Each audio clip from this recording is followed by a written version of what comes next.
Solution ढूंढना कभी भी आसान नहीं होता। शुरुआत में लगता है होम रेमेडीज और ट्रीट से ठीक हो जाएगा, लेकिन जब हर तरीका ट्राई भी कुछ फर्क नहीं दिखा, तब हेयर एक इमोशनल स्ट्रगल बन जाता है। हमारे आज के पेशी अपने हेयर लॉस से परेशान हो चुके थे। पिछले 3-4 साल से रहा था और इतने टाइम तक बालने से उनका हेयर लॉस में बदल गया था। हेयर लॉस को जिस चीज किया था वो थे उनके जेनेटिक्स और एनवायरमेंटल फैक्टर, क्योंकि जॉब के लिए पेट को डिफरेंट लोकेशंस में स्विच करना पड़ता था। सभी ऑयल्स और होम रेमेडीज ट्राई कर बाद पेशेंट ने मिनॉक्सिडिल अप्लाई करना स्टार्ट किया और डर्मारोलर थेरेपी भी ली। Hairline day by day recede हो रही थी, तो इनसे भी उतने इफेक्टिव रिजल्ट्स नहीं मिले और लास्टली पेशेंट ने हमारे एक्सपर्ट से कंसल्ट किया और हेयर ट्रांसप्लांट का डिसीजन लिया। तो आज के इस वीडियो हम पेशेंट की जर्नी के बारे में डिटेल में जानेंगे, कैसे उन्होंने इन चैलेंजेस का सामना किया, सर्जरी का एक्सपीरियंस कैसा रहा और महीने बाद उनके स्कैल्प की कंडीशन कैसी है। तो चलिए शुरू करते हैं पेशेंट के इनिशियल चैलेंजेस से। मेरा नाम मुकेश कुमार है। मेरी उम्र 27 साल है। मैं अपनी बालों की समस्या 5-6 साल से जूझ रहा हूँ। मैं इसकी ट्रीटमेंट के लिए क्यूएसटी क्लिनिक हरिद्वार आया हूँ। जैसे मैंने अभी बताया कि 5-6 सालों से मेरी बाल झड़ना शुरू हो गया था। जब भी मैं कंघी करता था तो कंघी में कुछ बाल दिख जाते थे। जब हाथ से ऐसे मैं करता था, खेल करके आया तो हाथों में बाल आ जाते थे। जब बेड पे सोता था तो वहाँ पे बाल, नहाने गए शैम्पू के, उस समय हाथों में बाल। कैप जब पहना है तो जब कैप निकालते थे उसमें 2-4-5 बाल रहना ही रहना रहता था। या कभी ऐसे ऐसे आपने किया तो आपने देखा कि ये साइड से कितनी सारी बालें दोनों साइड से ये झड़ गए हैं। मतलब ऐसा लग रहा था कि मतलब धीरे धीरे झड़ना चालू हो गया था। कुछ भी करो, कहीं भी खड़े हो तो बगल में भी बाल गिरे हुए हैं, इधर भी बाल गिरे हुए हैं। हेलमेट पहनो गाड़ी चलाने के लिए तो निकालो तो उसमें बाल गिरे हैं। बहुत सारी ऐसी समस्या आती गई धीरे धीरे। तो उसके बाद में हमने इसको रोकने के लिए बहुत सारे घर के नुस्खे आजमाए, जैसे प्याज को रगड़ना, अदरक को रगड़ना, तेल को मतलब मिला करके रगड़ना। कभी हमने आयुर्वेदिक ऑयल भी लगाया, बहुत सारी कोशिश की लेकिन नहीं हो पाया। बाल झड़ने का मेन यही कारण है कि मैं तो आपको बताया कि मैं एक स्पोर्ट्स पर्सन हूँ, तो कभी ट्रैवलिंग किया इस स्टेट दूसरे स्टेट, मतलब महीने में 2-3 बार ट्रैवलिंग करते रहना, वहाँ पे जा करके वहाँ के शैम्पू यूज करना, उससे ज़्यादा अत्यधिक समस्या होते गई। और जब बाल झड़ता था वह स्ट्रेस बढ़ता गया कि बाल झड़ रहे हैं हमारे, उससे और स्ट्रेस जब बढ़ती है ना तो ऐसा लगता है कि और बाल झड़ने लगे और बाल झड़ने लगे। जितना स्ट्रेस लेते हैं उतने ही बाल झड़ते जाते हैं। मैंने सबसे पहले तो यूट्यूब पे देखा, बहुत सारे क्लिनिक देखा, सर्च किया कि कहाँ जाना है, क्या करना है। तो यूट्यूब पे तो हर एक क्लिनिक का आपको मिल जाएगा। गूगल पे मैंने सर्च किया कि कहाँ पे बेस्ट है, तो मैंने देखा क्यूएसटी क्लिनिक। यहाँ पे बहुत सारे वीडियो देखे, सभी का रिजल्ट परफेक्ट मुझे लगा। तो मुझे लास्ट में यही ऑप्शन लगा कि क्यूएसटी क्लिनिक हरिद्वार जाना चाहिए एक बार ट्रीटमेंट के लिए। क्यूएसटी क्लिनिक आने से पहले हमने यूट्यूब पे एक नंबर देखा था, वहाँ पे हमने एक मैसेज किया व्हाट्सएप पे। उन्होंने मुझे कॉल किया, उन्होंने हमें पूछा कि सर आप आना चाहते हैं, यहाँ आकर के विजिट कर सकते हैं। उन्होंने मुझसे पूछा कि सर आप अपना जो स्कैल्प है उनका फ़ोटो कुछ भेजिए। तो मैंने व्हाट्सएप पे उनको भेजा तो उन्होंने बताया कि आपको 5000 से 6000 ग्राम अप्रॉक्स लग सकते हैं। यहाँ क्यूएसटी क्लिनिक आने से पहले घर में कन्विंस करना बहुत ही मुश्किल मुझे लगा। मैं सोचूँ आखिर कैसे, मैंने तो डायरेक्ट बताया नहीं कि मैं ट्रीटमेंट के लिए क्यूएसटी क्लिनिक हरिद्वार जा रहा हूँ। तो सबसे पहले अपने भाई को बताया, पापा को बताया कि ऐसा ऐसा है, मैं जा रहा हूँ। तो सबने यही बोला कि नहीं ये सब सक्सेस है, बेकार में पैसा फंसाओगे, बहुत सारी बीमारियाँ होगी। लेकिन किसी को भी ऐसे विश्वास नहीं होगा बिना प्रूफ का। तो एक हमारे ही दोस्त थे, सीनियर थे, हमारे साथ खेले थे, उन्होंने ही करवाया था, दूसरे जगह से करवाया था, आई थिंक चंडीगढ़ से करवाया था। तो मैंने उनको घर पे लाया, घर पे ला करके उनको रिजल्ट दिखाया कि ऐसा ऐसा है। तो उन्होंने देखा तो बोला कि ठीक है, जाओ जैसा है करना है वैसा ही करो। बाल झड़ने से ना लाइफ स्टाइल में बहुत ही इफेक्ट पड़ता है। जिनके बाल अगर झड़ गए हैं ना, आप उनसे एक बार कन्वर्सेशन करके देखिए कि उनके लाइफ में क्या होता है। उनको हर चीज़ रहता है, उनके पास हर चीज़ अचीवमेंट है हमारे पास। ऐसा नहीं है कि किसी चीज़ का कमी है, कॉन्फिडेंस भी है। लेकिन जब अपने आप को जब आईने के सामने खड़े होते हैं ना, अंदर से बहुत ही गंदा फील होता है। गंदा मतलब जितना आप कहो ना उतना ही गंदा फील होता है।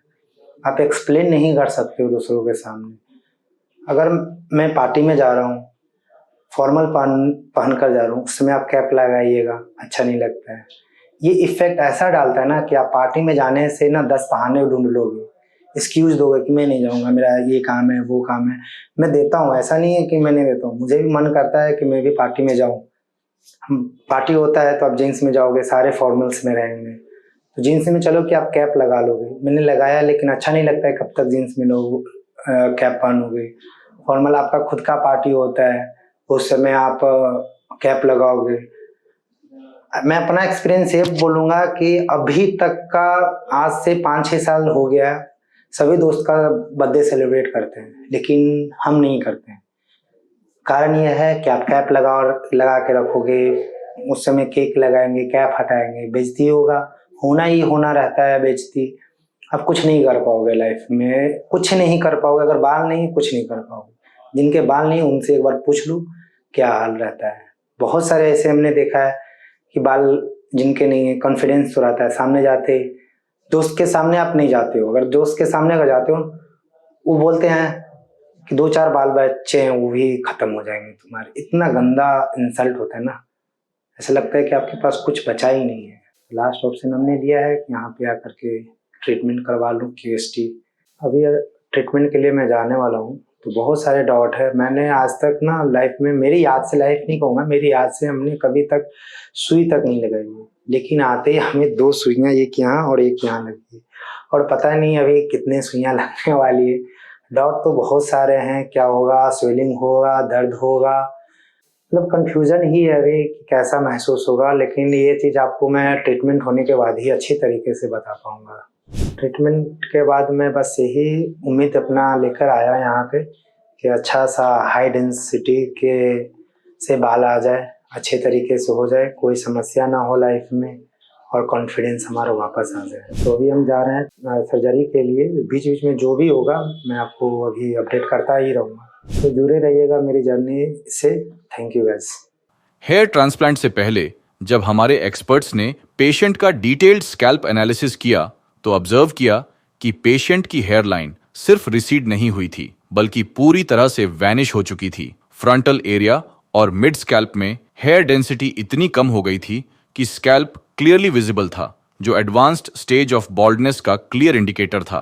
क्राउन रीजन में भी नोटिसेबल थिनिंग थी। हालांकि पूरी तरह बॉल्ड नहीं हुआ था, लेकिन एग्जिस्टिंग हेयर का वॉल्यूम काफी कम हो चुका था, जिससे स्कैल्प का टेक्सचर अनइवन लग रहा था। डोनर एरिया की कंडीशन एवरेज थी, लेकिन वहां healthy and stable follicles present थे, जो सर्जरी के लिए एक पॉजिटिव फैक्टर था, क्योंकि स्ट्रॉन्ग डोनर फॉलिकल्स से बेटर सर्वाइवल रेट और नेचुरल ग्रोथ अचीव होती है। इस पेशेंट के केस में स्ट्रैटेजिक प्लानिंग और बैलेंस्ड ग्राफ्ट डिस्ट्रीब्यूशन करना इंपॉर्टेंट था, जिससे नेचुरल ट्रांसफॉर्मेशन अचीव किया जा सके। अगर आप भी अपने हेयर लॉस या गंजेपन से परेशान हैं, तो हमारे डॉक्टर्स से कंसल्ट करें। वह आपको गाइड करेंगे, जिससे आप एक इन्फॉर्म्ड डिसीजन ले पाएंगे। हम यह नहीं कह रहे हैं कि आपको यहीं से ट्रीटमेंट करवाना है। आप सिर्फ गाइडेंस के लिए भी हमारे डॉक्टर से कंसल्ट कर सकते हैं।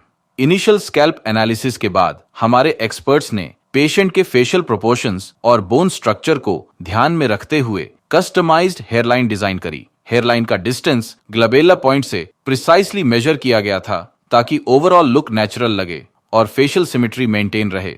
हेयरलाइन के साथ रिमेनिंग अफेक्टेड जोन्स को भी क्लियरली आउटलाइन किया गया, including frontal area, mid scalp और क्राउन रीजन। क्राउन रीजन पूरी तरह से बॉल्ड नहीं था, वहां नेचुरल स्वर्ल पैटर्न अभी भी प्रेजेंट था, लेकिन उसके अराउंड एरिया में वॉल्यूम कम थी। इसके साथ डोनर एरिया के पास भी एक सेक्शन में थिनिंग थी, जो क्राउन रीजन का ही पार्ट था। सर्जरी के प्लानिंग स्टेज में इस सेक्शन को भी केयरफुली इंसर्कल किया गया, ताकि प्रोसीजर के वक्त उसे एक्यूरेटली टारगेट किया जा सके। यह आउटलाइंस प्रोसीजर के दौरान एक प्रिसाइज सर्जिकल गाइड की तरह काम करती है, जिससे एक्सपर्ट्स को क्लियर विजन मिलता है कि किस एरिया में ट्रांसप्लांट परफॉर्म करना है, किस डेंसिटी के साथ ग्राफ्ट्स इम्प्लांट करने हैं और किस डायरेक्शन में नेचुरल हेयर ग्रोथ पैटर्न को फॉलो करते हुए इम्प्लांटेशन करना है। इस सब प्लानिंग के बाद शुरू हुई पेशेंट की सर्जरी, जिसे कंप्लीट होने में 11 से 12 घंटे का टाइम लगा। चलिए अब पेशेंट से जानते हैं कि उनका सर्जरी एक्सपीरियंस कैसा रहा।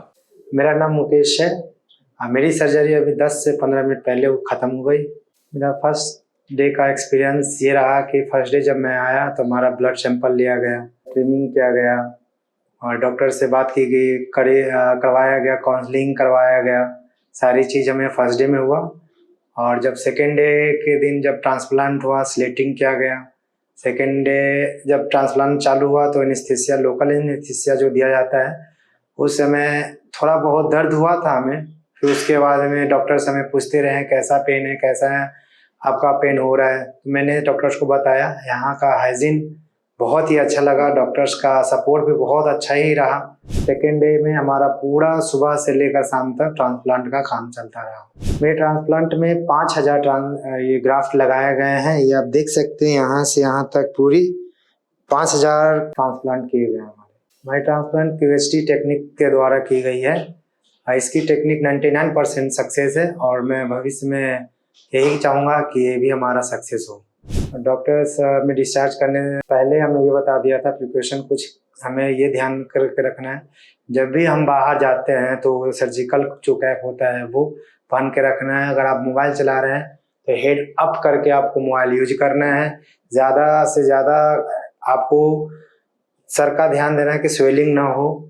और ये हमें बताया गया था खट्टी चीज़ें, स्पाइसी वगैरह नहीं खाने के लिए डॉक्टर्स ने मना किया है, ताकि अच्छा रिजल्ट आने का संभावना होती है। ये रहा हमारा ट्रांसप्लांट का जर्नी और जब मैं फर्स्ट पीआरपी लेने आऊँगा तब मैं आपको अगला रिजल्ट भी बताऊँगा। तब तक जुड़े रहिएगा मेरी जर्नी से। Thank you guys. सर्जरी की शुरुआत पेशेंट के रेसिपिएंट एरिया में प्रिसीजन के साथ स्लिट्स क्रिएट करने से हुई थी। स्लिट्स बनाते वक्त हमारे एक्सपर्ट्स को पता होता है कि किस जोन में कितनी डेंसिटी देनी है और हर फॉलिकल को किस एंगल और डायरेक्शन में इम्प्लांट करना है ताकि फाइनल ग्रोथ नेचुरल लगे। स्लिट्स क्रिएट करने के बाद एक्सट्रैक्शन और इम्प्लांटेशन का प्रोसेस स्टार्ट हुआ, जिसमें QHT टेक्निक का यूज किया। इस एडवांस्ड अप्रोच में ग्राफ्ट्स को एक्सट्रैक्ट करते ही फ्रेश कंडीशन में इम्प्लांट किया जाता है, जिससे ग्राफ्ट सर्वाइवल रेट और ग्रोथ क्वालिटी दोनों इंप्रूव होते हैं। पेशेंट की हेयरलाइन में सिंगल और थिन हेयर फॉलिकल्स को इरेगुलर पैटर्न में इम्प्लांट किया गया था, जिससे नेचुरल लुक क्रिएट हो। फ्रंटल एरिया और मिड स्कैल्प में डबल और ट्रिपल हेयर फॉलिकल्स को स्ट्रेटेजिकली इम्प्लांट किया गया, जिससे डेंस और वॉल्यूमिनस लुक क्रिएट हो। क्राउन रीजन में नेचुरल स्वर्ल पैटर्न के साथ मैच करते हुए फॉलिकल्स को मल्टीपल एंगल्स में इम्प्लांट किया गया, ताकि उसके अराउंड वॉल्यूम नेचुरली ब्लेंड हो जाए और ग्रोथ डायरेक्शन कंसिस्टेंट रहे। इस प्रोसीजर में टोटल 5000 ग्राफ्ट्स इम्प्लांट किए गए, जिन्हें पेशेंट के सेफ डोनर जॉन और बियर्ड एरिया से एक्सट्रैक्ट किया गया था। एक्सट्रैक्शन के लिए हमारे एक्सपर्ट्स ने 0.75 मिलीमीटर पंच टूल का यूज किया,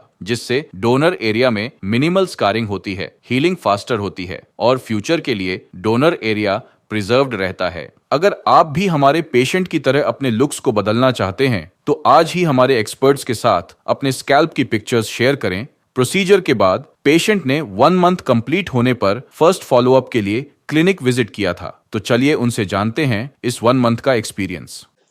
मेरी हेयर फॉल आज से 7-8 साल पहले ही चालू हो गई थी। तो मैंने बहुत रिसर्च किया गूगल पे, यूट्यूब पे, कौन सा क्लिनिक बेस्ट है इंडिया का।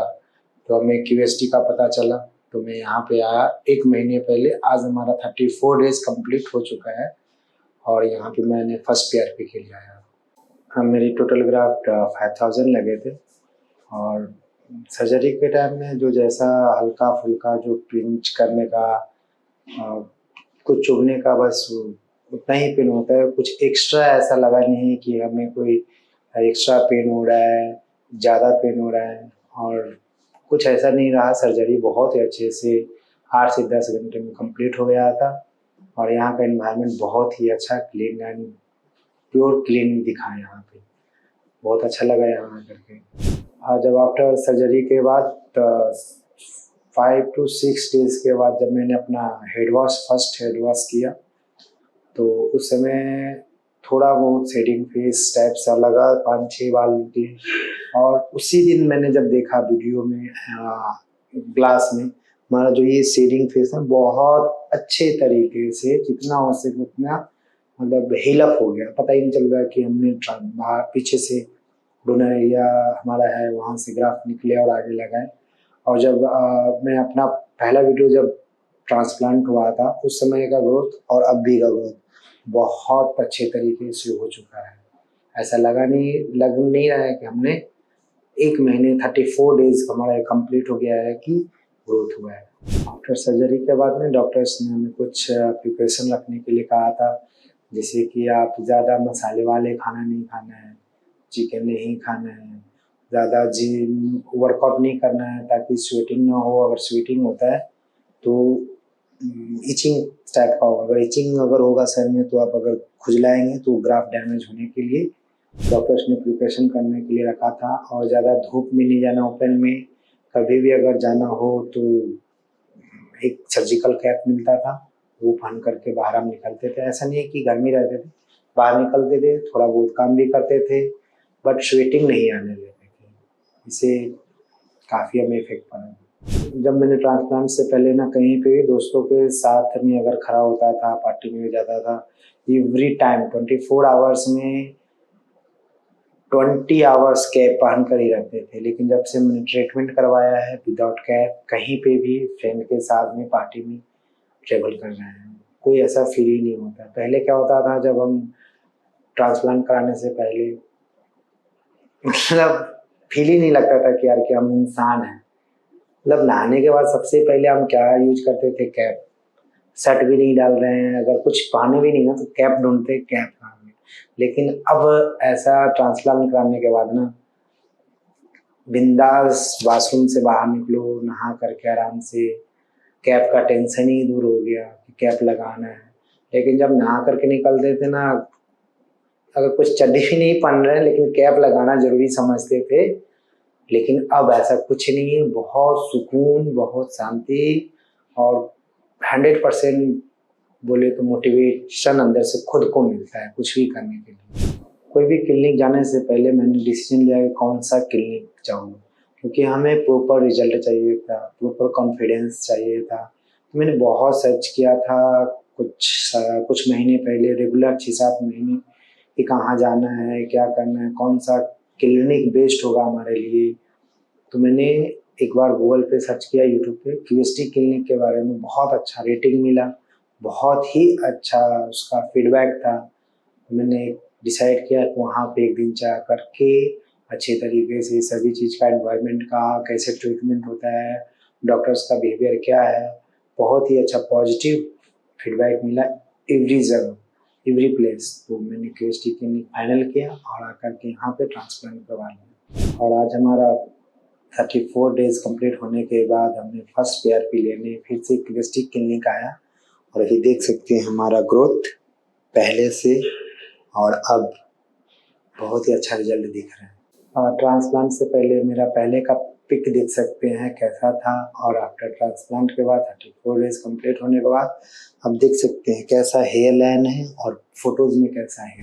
सब कुछ ट्रीटमेंट पीआरपी को देखते हुए, डॉक्टर्स का बिहेवियर देखते हुए, यहाँ का स्टाफ को देखते हुए बिहेवियर, बस मैं इसमें 10 में 10 रेटिंग देना चाहता हूँ। बिकॉज ऑफ यहाँ का एनवायरनमेंट ना मुझे बहुत अच्छा लगा, ट्रीटमेंट का टेक्निक भी बहुत अच्छा रहा, इसलिए 10 में 10 देना चाहता हूँ। हमारा पीआरपी अब जब भी नेक्स्ट सेशन जब भी होगा आफ्टर 1 मंथ, तो उस समय का वीडियो मैं आपको शेयर करता रहूँगा।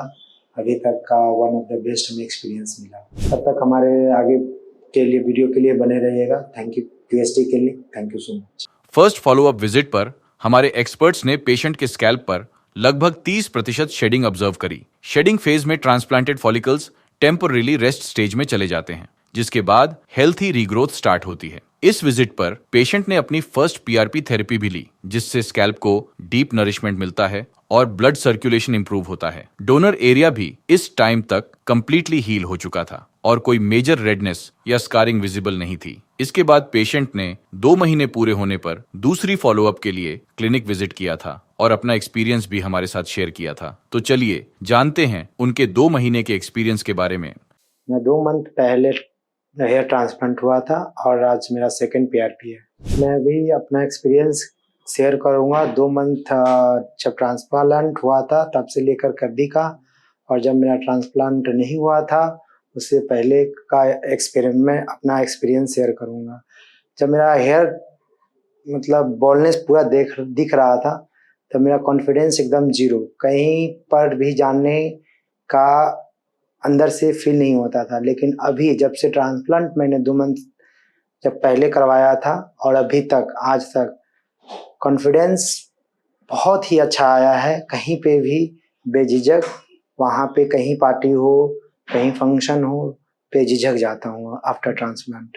अब जब भी मैं मिरर में अपना फेस देखता हूँ ना, बहुत ही अच्छा फील होता है। कॉन्फिडेंट बहुत ही अच्छा बूस्ट होता है। ऐसा फील होता है कि अभी हम कहीं पे भी जा सकते हैं, अपने दोस्तों के साथ पार्टी कर सकते हैं, किसी भी फंक्शन में जा सकते हैं। मतलब अलग टाइप का फील होता है कि अपने आप का एक बार फेस देखने का बहुत ही इच्छा करता है। सुबह उठो तो अपना फेस देखो। इससे पहले जब बाल नहीं थे तो मिरर से इतना नफरत था, आप यकीन नहीं कर सकते हैं, ऐसा फील था। जब मेरा हेयर लॉस होने लगा था 3-4 साल पहले, तब से लेकर के और अभी तक हमने इतना गेम्स नेशनल्स ड्रॉप किए सिर्फ और सिर्फ अपने बाल के वजह से। मतलब ऐसा फील होता था जब भी अंडर 19 21 खेलने के लिए जाते थे तो ऐसा फील होता है कि मैं सीनियर एज में खेल रहा हूँ, सीनियर ओपन खेल रहा हूँ। तो तब से मैंने ना धीरे धीरे कोई बहाना करके सारे नेशनल स्टेट जितने भी हुए हमने ड्रॉप करते गए। लेकिन अभी रिसेंटली स्टेट सीनियर स्टेट पे झिझक खेला, मतलब दिल से खेला और मैंने वहाँ पे अपना गोल्ड मेडल लाया। मेरी बोलनेस तकरीबन 2017-18 के बाद से मतलब चालू हो गया, बिकॉज ऑफ कि जब भी मैं नेशनल खेलता था, ट्रैवलिंग, यहाँ का पानी, दूसरे स्टेट का पानी चेंज होने के वजह से हमारी बोलनेस दिखने लगे, बाल बहुत ही अत्यधिक। लास्ट 2022 में मतलब बहुत ही ज़्यादा हो गया था। इससे पहले मैंने वीडियो में दिखा दिया था जब सर्जरी हुआ था, और अभी का आपको आपके सामने ही रिजल्ट है। जब मेरी हेयर लॉस बहुत ही ज़्यादा शुरू हो गए तो मैंने कुछ साल तक हेयर पैच यूज किया। फिर hair patch is not good for every time, क्योंकि मैं एक स्पोर्ट्स पर्सन हूँ, तो खेलने टाइम स्वेटिंग होने के कारण ज़्यादा चांसेस रहती थी कि जो ग्लू रहता है हेयर पैच में वो छोड़ने लगता है। तो फिर मैंने लास्टली डिसीजन लिया कि अब हमें हेयर ट्रांसप्लांट करवाना है। मैंने गूगल में बहुत सर्च किया, यूट्यूब पे सर्च किया, क्योंकि ये एक ऐसा डिसीजन था हमारे लाइफ का कि कुछ भी हो सकता है। तो मैंने अच्छी तरीके से तकरीबन अप्रॉक्स 6-7 महीने रेगुलर सर्च किया, बात किया, हर एक क्लिनिक में बात किया क्या है, उनका वीडियो देखा कैसा है, क्या इन्वायरमेंट है। तो लास्टली एक दिन क्यूएसटी क्लिनिक था, लेकिन इस पे भी मैंने 3-4 महीने रेगुलर सर्च किया, कहाँ इसका क्लिनिक है, कितने ब्रांच है, क्या रेटिंग है इनका। तो उसी गूगल में किसी का वीडियो मैंने देखा, उनका नंबर था, मैंने कॉल किया डायरेक्टली, कॉल नहीं मतलब मैसेज किया, फिर उनका कॉल आया, उन्होंने बताया कि अच्छी बात है, अच्छी क्लिनिक है, आप जाइए एक बार विजिट कीजिए, आफ्टर दैट डिसीजन लीजिए कि आपको क्या करना है। तो मैंने आया, डिसीजन लिया और फाइनली आकर के यहाँ पर, क्योंकि यहाँ पे बहुत सारे ऐसे सेलिब्रेशन हैं जो क्यूएसटी क्लिनिक में ही आकर के अपना हेयर ट्रांसप्लांट कराया। जब मैंने डिसीजन लिया तो नर्वस था, क्योंकि ये बहुत ही क्रिटिकल डिसीजन था। फिर मैंने यहाँ पे डॉक्टर से कंसल्ट किया, बातें किया, डॉक्टर्स ने हमें बताया अच्छी तरीके से कि कोई ऐसा इशू नहीं होगा लाइफ में, जब आप ट्रांसप्लांट करवा लेंगे आपका कॉन्फिडेंस बूस्ट होगा। तो अभी भी नर्वस है, क्योंकि अभी तो शेडिंग फेज चालू हो चुका है, 2 मंथ कंप्लीट हो हुआ है। तो ये जब नर्वस हमारा खत्म होगा, पूरे तरीके से हमारे एक नेचुरल बाल दिखने लगेंगे, तो आ जाएंगे। डॉक्टर्स का कहना है अभी है शेडिंग फेज, घर बनाने की कोई बात नहीं है। जब हमारा सर्जरी चालू हुआ, एक दिन पहले, सर्जरी से पहले स्लेटिंग किया गया। आफ्टर नेक्स्ट डे मतलब हमारा मॉर्निंग 8 बजे से सर्जरी चालू हुआ, लगभग रात को 10 बजे तक, 10 नहीं 8 बजे तक, 8-9 बजे तक। और बीच बीच में डॉक्टर्स ने हमसे बात करता रहा और रेस्ट दिया, खाने के लिए पूछा, स्नैक्स वगैरह, क्योंकि पेशेंट को कोई प्रॉब्लम तो नहीं है, डॉक्टर्स हमेशा पूछते रहे। हमें सर्जरी के टाइम कुछ ऐसा महसूस नहीं हुआ कि हमारे ट्रांसप्लांट किया जा रहा है।